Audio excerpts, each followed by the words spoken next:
Donc, je recommence le live.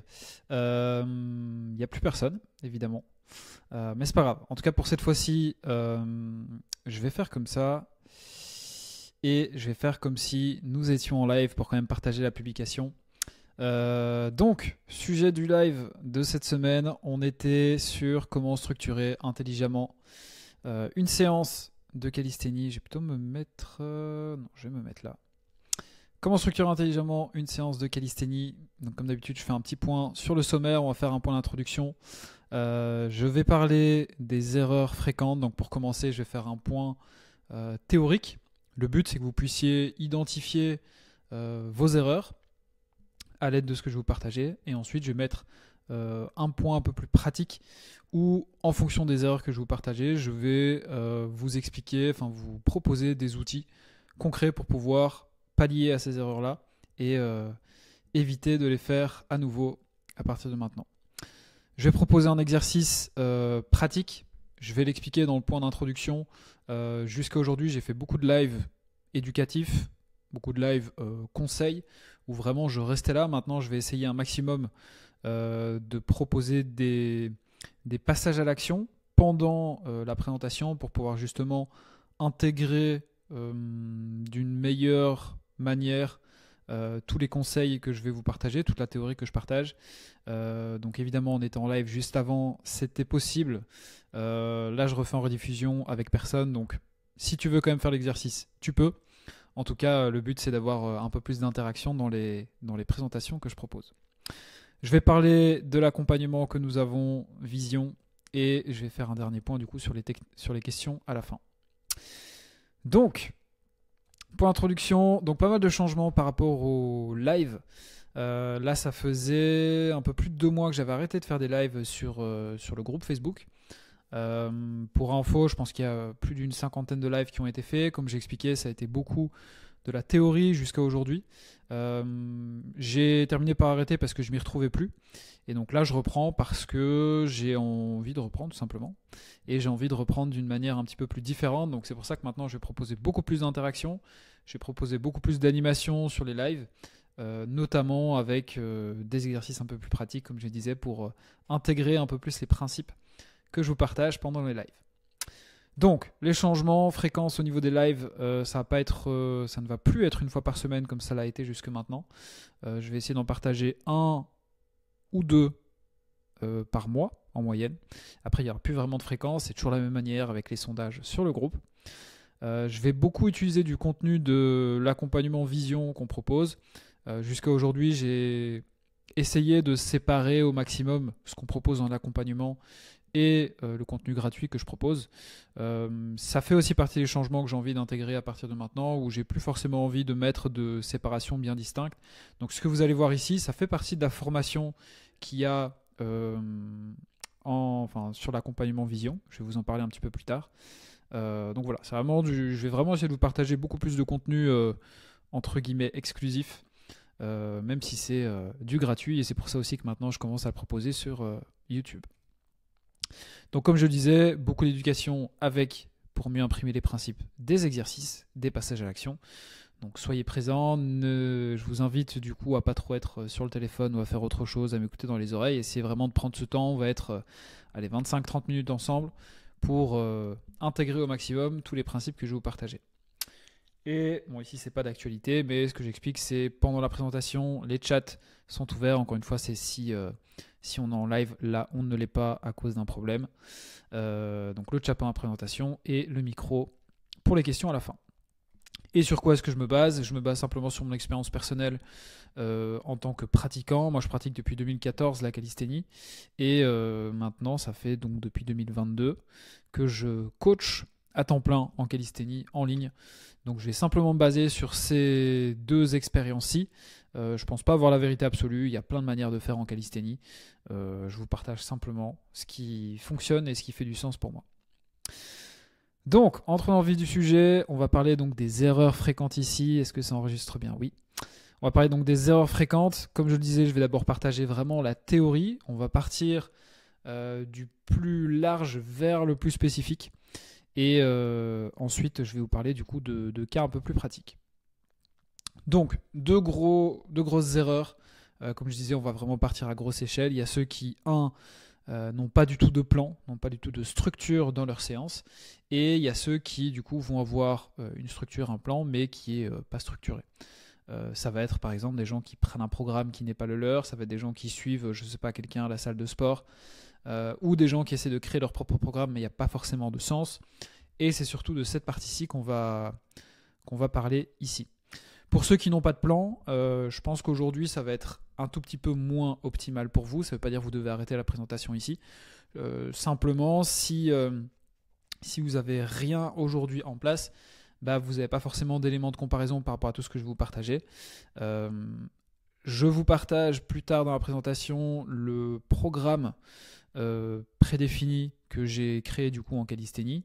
Je ne suis pas super fan des programmes prédéfinis, c'est pas que je suis pas fan du mien, c'est juste qu'en règle générale, j'aime pas trop les programmes préconçus parce que selon moi, ça fonctionne pour tout le monde, mais à la fois pour personne. Mais dans le cas où aujourd'hui tu n'as pas du tout de plan d'entraînement, c'est toujours mieux que rien. Donc, je t'invite à regarder cette présentation, sois attentif, prends des notes, essaie de bien comprendre ce que je te partage et tu verras que plus tard, du coup, dans la présentation, je vais te partager le programme d'entraînement. Et du coup, comme je te disais, ça va être surtout, on va voir du coup les erreurs de ceux qui ont un plan, ont une structure, mais mal faite, ou en tout cas qui font des erreurs. Et comme je disais, on va prendre vraiment du plus gros vers le plus spécifique. Le cœur vraiment de la présentation aujourd'hui, c'est comment structurer une seule séance d'entraînement. Donc c'est un petit peu le micro, c'est comme ça que c'est le thème que j'ai utilisé.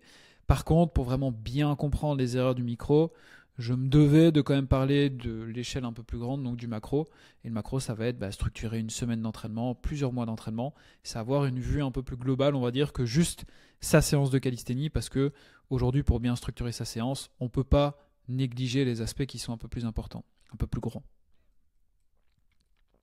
Donc, si on commence par le macro, j'ai utilisé une pyramide. Je vais faire quelques rapprochements sur cette diapo. Donc, pour commencer par rapport aux objectifs, deux grosses erreurs fréquentes que je vois vraiment le plus souvent. La première, c'est ceux qui n'ont tout simplement pas du tout d'objectif précis.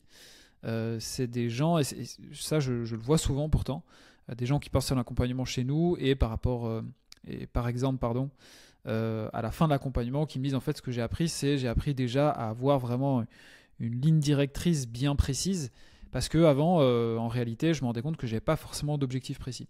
Et je pense que c'est le cas de beaucoup de personnes qui n'ont pas forcément leur point d'arrivée bien clair, bien défini. Et pour moi, ça c'est un problème parce que si je prends un petit peu la pyramide, les objectifs, on va dire que c'est la partie jaune, la partie du dessus. Bon, la pyramide, disons que c'est une pyramide un peu spéciale, on va commencer du dessus, pas du dessous. Pour moi, les objectifs, ça va être vraiment la pointe de la pyramide. C'est notre point de départ duquel va découler du coup tout le reste. Ici, on va parler donc de la semaine d'entraînement.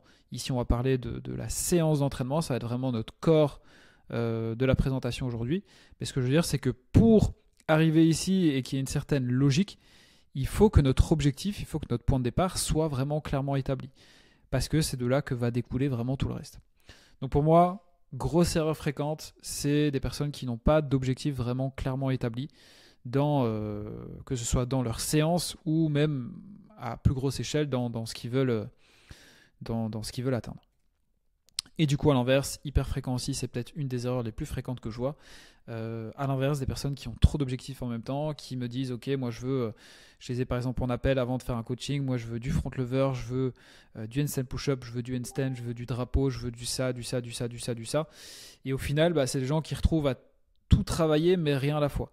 Je prends souvent l'analogie des programmes préconçus, comme je vous ai expliqué juste avant, où pour moi, ça va être des programmes qui marchent pour tout le monde, mais personne à la fois.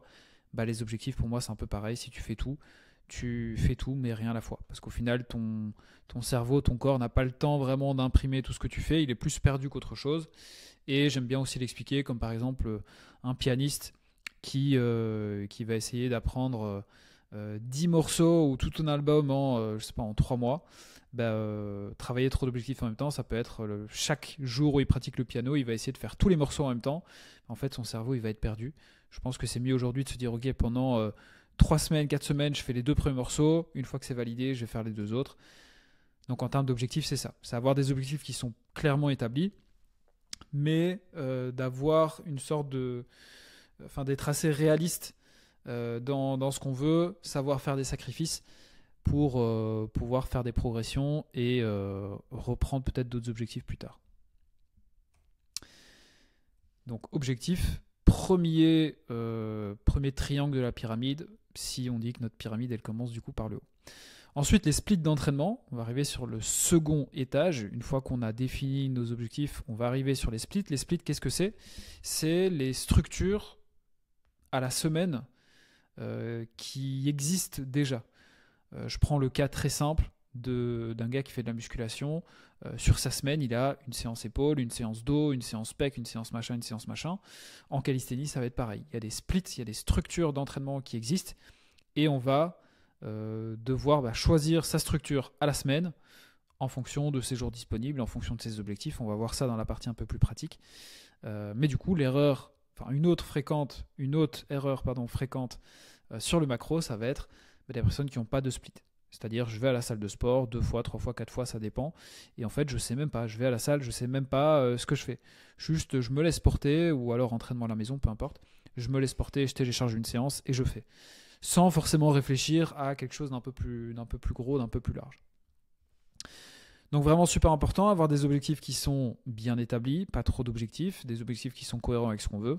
Et du coup, ensuite, avoir, ici sur la partie orange, avoir son split d'entraînement, avoir sa structure à la semaine qui est intelligemment pensée, ou en tout cas qui est adaptée, avant de songer à travailler du coup aujourd'hui le cœur de la séance, qui est la base, structurer une seule séance de calisthénie. Et donc c'est le micro, c'est ce qu'on va voir juste après. Je mettais ici prochain live parce que par rapport au split d'entraînement, vous voyez qu'ici je vais très rapide sur le partage. Il y a énormément d'informations à partager ici, c'est pour ça que je mets prochain live point d'interrogation. Je vous invite vraiment à voter dans les sondages. Donc pour ceux qui découvrent peut-être cette vidéo pour la première fois, il doit y avoir un lien dans la description pour rejoindre le groupe Facebook. Et sur le groupe Facebook, c'est gratuit. Tous les lundis, il y a un sondage pour le prochain live. En tout cas, jusqu'à aujourd'hui, c'était chaque lundi. Maintenant, ce sera peut-être pas chaque lundi, mais c'est en début de semaine. Il y a des sondages avec les thématiques proposées. Et c'est vous, du coup, les membres, qui choisissez pour voter les thématiques abordées par moi, évidemment. Donc voilà, je vous invite vraiment à choisir les splits d'entraînement parce qu'il y a énormément de choses à dire et c'est quelque chose qui pourra vraiment vous aider pour voir un peu plus clair dans la structure globale, on va dire, de vos séances d'entraînement. Donc ici, c'était, comme je le disais, on n'est pas en live, c'était voilà, qui ici, à qui est-ce que ça parle, ou qui ici a déjà eu ces erreurs fréquentes, soit pas d'objectif, ou trop d'objectifs en même temps, ou alors pas vraiment de split de structure d'entraînement à la semaine. Je vais assez rapide ici, normalement je serai revenu sur le chat, c'est ce qu'on a fait d'ailleurs tout à l'heure, mais ici je me permets d'aller un peu plus vite. Donc maintenant au niveau du micro, maintenant que le contexte a été un petit peu plus planté, donc au sein de la même séance, maintenant quelles sont les erreurs? Premier point par rapport aux sections, j'aurais pu utiliser un autre terme, mais ça va être du coup les personnes qui n'ont pas vraiment de compartiment, d'organisation au sein de la séance.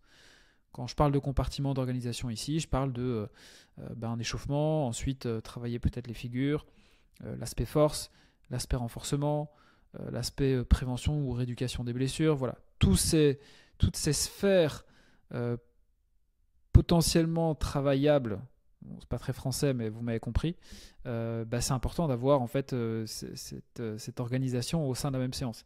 Et pas juste je vais à la salle et je fais que du renforcement ou je fais que des figures. Il y a une certaine logique à respecter. Et du coup, deuxième erreur fréquente, ceux qui ne prennent pas en compte la notion d'ordre en termes de difficulté et de spécificité, donc pas de hiérarchie au niveau des exercices de la séance. Pour moi, c'est super important. Peu importe la section où on est, bon évidemment il y a des sections comme par exemple l'échauffement où il n'y a pas forcément d'ordre de difficulté, mais que ce soit sur les figures, que ce soit sur l'exercice de renforcement, si on a plusieurs exercices, il faut avoir une certaine logique de quel exo est-ce que je vais faire en premier, pourquoi, et c'est là où la notion de difficulté, de spécificité prend tout son sens. Encore une fois, j'expose simplement la théorie ici, on va voir dans la partie un peu plus pratique comment pallier à tout ça. Donc pareil, je pose une question ici, qui ici est-ce que ça a concerné à un moment donné? Donc, en pratique, si je fais un résumé, 2 erreurs communes sur le macro, le début de la pyramide, pas d'objectif précis, pas de split d'entraînement, donc pas de structure à la semaine préétablie, une structure qui est adaptée. Et du coup, en micro, au sein de la même séance, pas d'organisation en section en catégorie, et l'exercice qui ne sont pas classés par ordre de spécificité ou de difficulté. Je m'assure simplement qu'il n'y ait pas de questions. Si d'ailleurs tu en as, tu peux soit les écrire et me les envoyer sur un point de contact, Facebook, Instagram, peu importe. Dans tous les cas, tu as tous les liens qui sont dans la description. Donc, en pratique, reprenons un petit peu le macro. Encore une fois, ici, je pourrais vraiment, c'était très compliqué pour moi de créer cette partie-là parce que ce soit, les 4 parties qu'on va aborder, les objectifs, le split, les sections organisation et les ordres de difficulté et de spécificité, je pourrais vraiment faire un live à part entière sur chacun des points. Le but, c'est pas de faire des lives de 2 heures non plus. Donc, encore une fois, ici, si ça vous intéresse, si vous voulez avoir vraiment plus d'infos que la diapo que je vais partager, je vous invite vraiment à rejoindre le groupe et à voter dans les sondages ou à proposer. De toute façon, ils seront proposés suite à cette présentation pour vraiment avoir plus d'infos. Au niveau des objectifs, comment du coup choisir ou définir ces objectifs pour que ce soit précis et réaliste? Pour moi, dans les objectifs, il y a différentes sphères, surtout en calisthénie. On va avoir la sphère physique dans un premier temps. Quel poids est-ce que tu veux faire? Est-ce que tu veux travailler un aspect esthétique en particulier de ton corps? Ça peut être simplement un kiff personnel, ça peut être un retard que tu estimes. Voilà, tu te vois dans le miroir, tu te dis putain, en fait j'ai des énormes pecs mais pas du tout d'épaules. Ok, je veux faire X kilos et je veux surtout travailler mes épaules. Ou alors j'ai zéro expérience dans le renforcement haut du corps, je vais à vélo au boulot depuis 15 ans, je vais depuis 15 ans au boulot à vélo, j'ai des énormes jambes et un haut pas du tout développé, je sais que je vais plutôt travailler le haut. Sphère physique, en tout cas être précis et pas juste je veux me remettre en forme. Il faut vraiment que ce soit plus précis que ça parce que les exercices qu'on va choisir vont être tirés, du coup, comme j'expliquais, des objectifs qu'on se fixe. Ensuite, on va voir la sphère des figures. Donc, je parle ici des muscle-up, des handstand, des handstand push-up, des front lever, etc. Je pense que les figures de calisthénie, vous les connaissez. Et du coup, ce qui est important pour les figures, moi, ce que je vous conseille, c'est de noter toutes les figures qui vous intéressent. Et ensuite, vous les priorisez. Vous les hiérarchisez. Vous mettez, OK, mon numéro 1, c'est le handstand. Mon numéro 2, c'est ça. Mon numéro 3, c'est ça, etc., etc. Comme ça, déjà, vous priorisez certaines figures. Et vous allez devoir, moi c'est ce que je vous invite à faire, sauf si vous n'êtes pas trop gourmand sur les objectifs, vous allez devoir sacrifier quand même certaines figures au détriment de d'autres pour pouvoir, comme j'expliquais avec le piano, pour pouvoir bien progresser dans un premier temps sur quelque chose et ensuite que ce soit acquis, pouvoir passer à autre chose. Et pas simplement tout travailler en même temps, sinon vous allez progresser sur rien. Et du coup, deuxième chose importante, super importante, c'est pour ça que je mettais live point d'interrogation à voter dans le sondage, évidemment, comme je le disais. Choisir une figure principale par catégorie. Ce que je veux dire ici, c'est que j'ai pris 2 exemples. Le muscle-up, le handstand push-up. Le muscle-up, on voit que, si vous voulez, chaque figure est catégorisée, répertoriée dans une catégorie de mouvement. Quand on a par exemple la traction, c'est un mouvement de tirage. On a la pompe, c'est un mouvement de poussée. Pour toutes les figures, ça va être pareil. Le muscle-up, c'est une figure qui est plutôt associée, qui est pas plutôt associée, qui est 100% associée au tirage. On voit ici plutôt le dos et les biceps. À l'inverse, le handstand push-up, c'est plutôt une figure qui est associée à la poussée.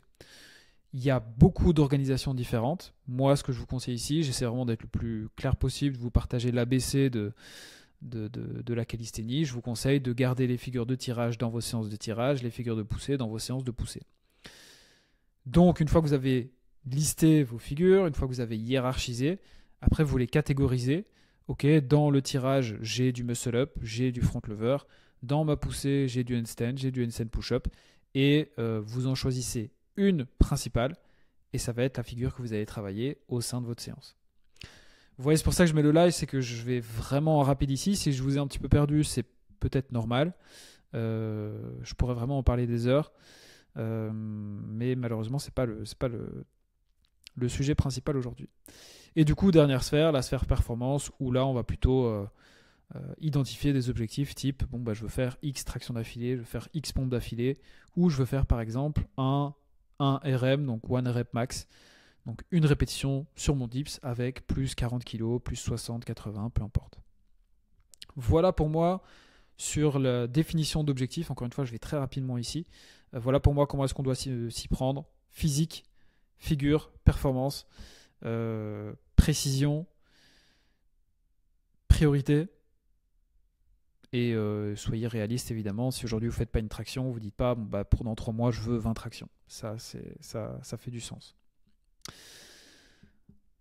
Deuxième erreur du coup, en pratique, le split d'entraînement. Je vous proposais du coup de le voter dans le prochain live. En fait, si vous voulez, comme j'expliquais au début, il y a énormément de lives qui ont déjà été faits sur le groupe Facebook. Je suis en train de tout refaire maintenant avec des structures qui sont légèrement différentes.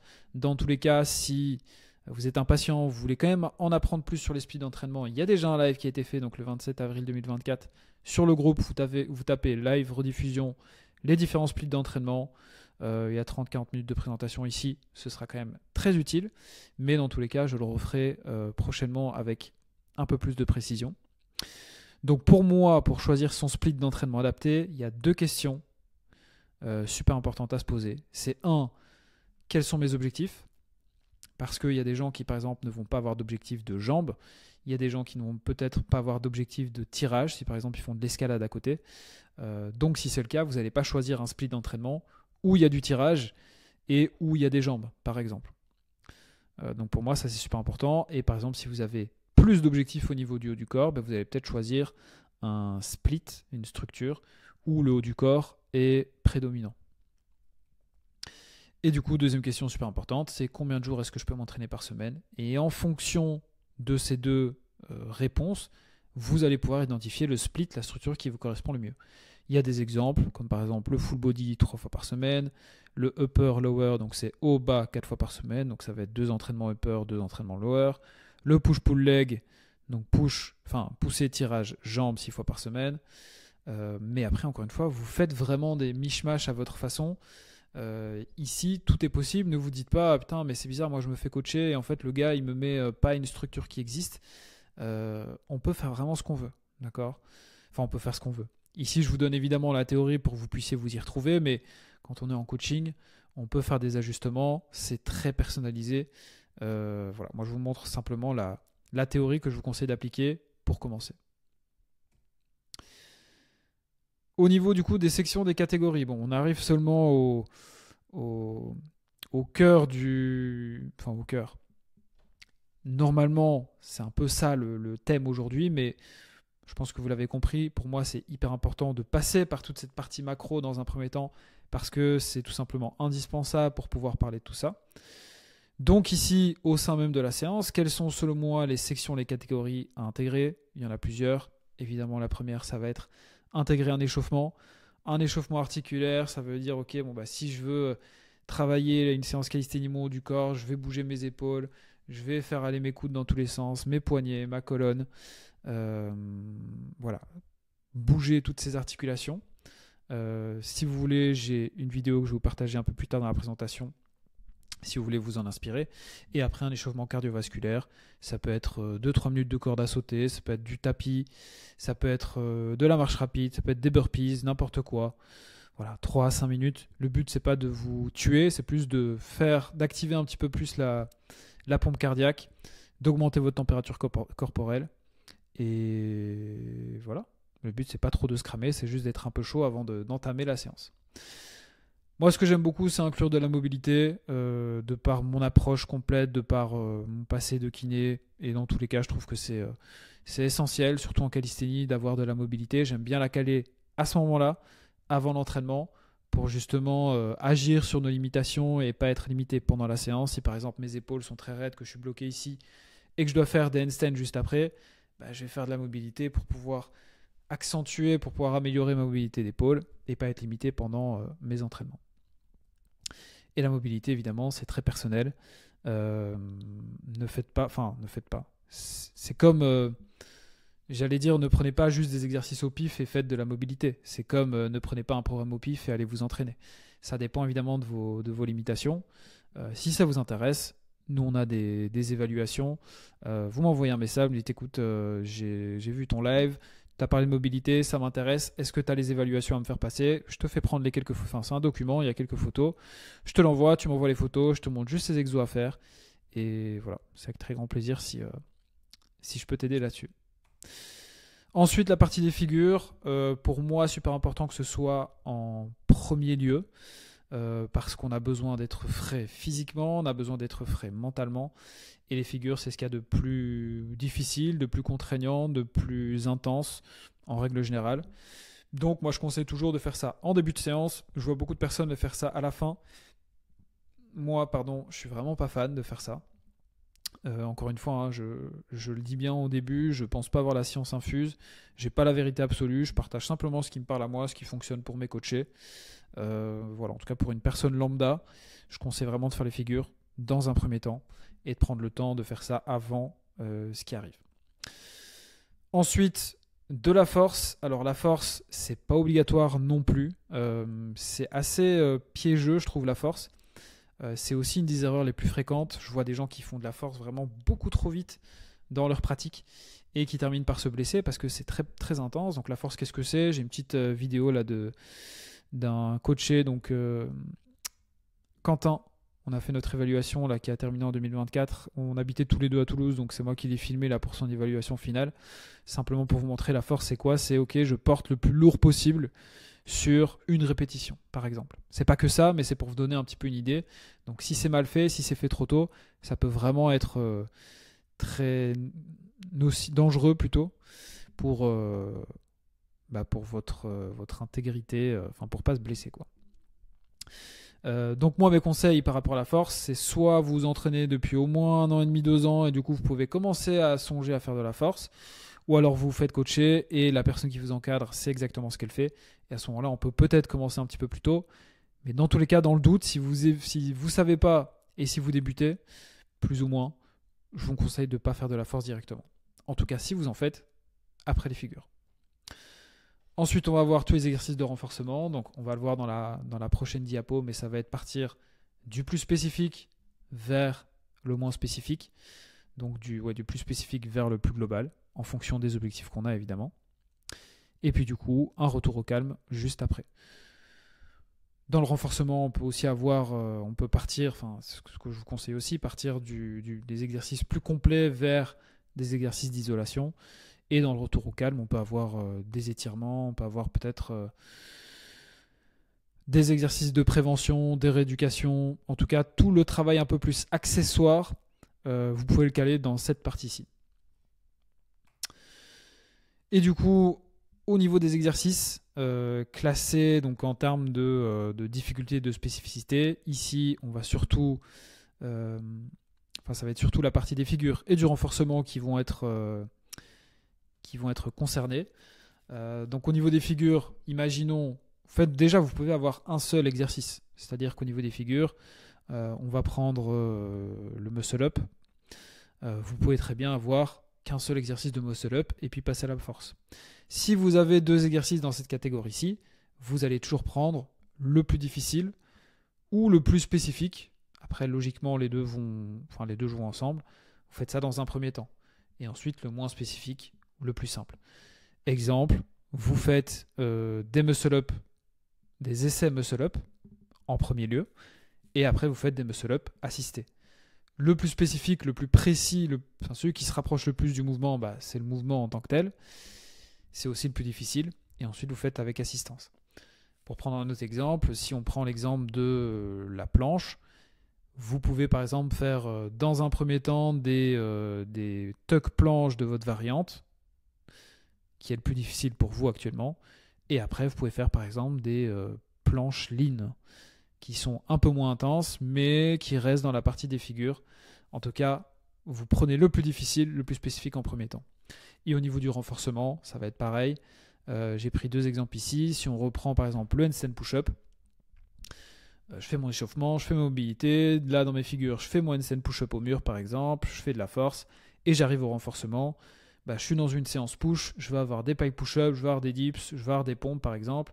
Quelle organisation comment est-ce que je vais les classer? Je vais prioriser le pike push-up parce que c'est le mouvement qui se rapproche le plus du handstand push-up. Donc il y a toujours cette logique à réfléchir, c'est pas juste je mets mes exercices au pif, on réfléchit toujours en termes de difficulté, en termes de spécificité. Quel est l'exercice qui est le plus important par rapport à mon objectif? Donc c'est pour ça que je vous expliquais que l'objectif, la pointe de la pyramide est super important. Sinon on manque de personnalisation, on manque de précision. Et voilà, je pense que c'est déjà pas mal. Même principe, on était en live, donc ici c'est peut-être un peu moins pertinent, donc je faisais un petit résumé. Et quels sont du coup, la question que je posais, quels sont les changements à apporter, que vous allez pouvoir apporter à partir de maintenant par rapport du coup aux 4 erreurs que je partageais ici. Je demandais d'interagir un petit peu dans le chat. Il est tard, je commence à être fatigué. Du coup, dernier point avant les questions. Donc ici, je voudrais parler un petit peu de Vision, qui est notre offre d'accompagnement en calisthénie. Offre d'accompagnement qui est 100% personnalisée. Donc qui est-ce qu'on aide? Celles et ceux qui manquent soit de connaissances, soit de motivation, soit les deux. Bien souvent, c'est les deux. Pour atteindre leurs objectifs physiques. Donc on l'a vu, les différentes sphères, un physique athlétique. De figure. Moi j'ai mis leurs objectifs de calisthénie, donc figure et performance. Comment est-ce qu'on s'y prend? On a notre structure commune des 4 piliers. On a notre logo ici, les 4 piliers. Qu'est-ce que c'est? La partie feu, qui est la partie entraînement, calisthénie. L'eau, mobilité, souplesse. Terre, c'est la partie alimentation. Et air, la partie mindset, mental. Donc on a notre structure qui est commune. Et ensuite, chaque personne, évidemment, a un accompagnement bien personnalisé au niveau du programme dans un premier temps, au niveau du suivi aussi, parce que la calisthénie, c'est une discipline qui est relativement complexe. Il y a des figures, il y a de la force, il y a du renforcement, il y a de la mobilité, il y a de la souplesse, il y a plein de choses. Et ça demande vraiment une réelle personnalisation dans l'approche. Et pourquoi est-ce qu'on a appelé ça Vision? Plusieurs points. Premier point, c'est que selon moi, enfin c'est pas selon moi, c'est que c'est une approche qui est bien complète. Pour avoir un maximum de progrès, on doit, selon moi, couvrir tous les aspects. C'est pour ça que j'ai les 4 piliers qui sont présents dans l'accompagnement. On a une vision un peu plus long terme, c'est-à-dire qu'on n'a pas de programme prêt, parce que c'est souvent une question qu'on me pose. On me dit ok, mais si je le fais, c'est combien de jours, etc. C'est pas du tout ça c'est pas notre approche. On va se caler sur ton rythme, sur tes propres contraintes, quitte à prendre un peu plus de temps. On vise vraiment long terme. Moi, ça ne m'intéresse pas d'avoir dans 6 mois des super résultats avec toi si 6 mois après, tu as lâché parce que en fait, on t'a fait faire full entraînement et que ça respectait pas ton train de vie, ton quotidien, etc. Donc, on va vraiment se caler sur ton propre rythme, s'assurer que tu aies des résultats, s'assurer que tu prennes plaisir dans le processus. Et le but, c'est que dans 10 ans, tu sois toujours en train de pratiquer. La partie autonomie, vraiment gros plus ici. J'expliquais que tout ce que je partageais à partir de maintenant dans les présentations font partie des formations qu'on a dans l'accompagnement Vision. Ce que je t'ai partagé ici, c'est une infime partie. Je pense que je vais pouvoir te montrer, c'est une infime partie de ce qu'on a dans l'accompagnement. Donc ici, je suis sur la formation. On est donc pilier feu. On a, si ça veut bien charger, 3 gros modules par rapport à la formation de calisthénie. On a un petit module présentation par rapport à la discipline, les différentes branches, les types de mouvements, les exercices de renfort, figures, etc., etc. On a un module un peu plus axé sur les notions d'entraînement un peu plus globales, les différents types d'entraînement, l'endurance, hypertrophie, force, explosivité, différents types de contractions, fréquence d'entraînement, durée, split, les cycles d'entraînement, etc., etc. Puis un module un peu plus concret, notamment les lives que je propose, définir ses objectifs, choisir son split où je vais vraiment bien en détail, son microcycle, mésocycle, etc., semaine de décharge, quel type d'entraînement. Voilà, une formation hyper complète. Donc c'est pas juste, c'est pour ça que je mettais ici, il y a d'abord un système done for you, donc on fait un coaching pour toi, c'est-à-dire que c'est nous qui t'apportons les résultats, mais c'est surtout, c'est aussi un système done with you, c'est-à-dire qu'on va t'apprendre, une fois qu'on a eu le résultat, on va t'apprendre à le faire, on va t'apprendre à être autonome. Et tout ça, tu gardes accès, entre guillemets, à vie, ou en tout cas tant que tout ça c'est disponible. Parce que le terme, c'est ça que je voulais dire par rapport à l'environnement. On a aujourd'hui donc une communauté, on est 104 Alors, on est sur le groupe, on est 104. Il n'y a pas 104 membres actifs, évidemment. C'est simplement 104 personnes qui, depuis qu'on a créé le groupe, sont passées chez nous. Et en fait, les gens restent au sein de l'écosystème. Tu gardes accès aux formations, tu gardes accès au groupe, tu peux continuellement poser tes questions au coach, etc. Donc, j'essaie vraiment de maximiser tous les aspects, que ce soit l'approche complète dans le coaching, la partie autonomie et les accès pour toujours, pour que vraiment tu puisses baigner dans un milieu propice à rester discipliné dans la calisthénie. Et je vous laisse avec le tout petit témoignage de Benjamin. À regarder un peu la formation qui était dispo. Elle était vraiment intéressante parce que c'est vrai que moi j'avais fait les modules 1, module 2 d'abord, vu que j'étais suivi avec le coaching, je m'étais dit ne va pas regarder plus long. Mais là je m'étais dit va regarder une fois à fond les vidéos, oui mais c'est bien parce que j'ai appris comment structurer un entraînement, comment évoluer au final. Les surcharges progressives et tout ça, tout le monde en parle et tout, mais j'ai jamais approfondi le truc en disant oui, ton entraînement suivant, je vais faire une rep de plus, voilà. Mais le fait de pouvoir le noter aussi, de voir l'évolution, de comment on travaille, savoir ce qu'on fait, en tout ça, un mouvement et avoir une structure.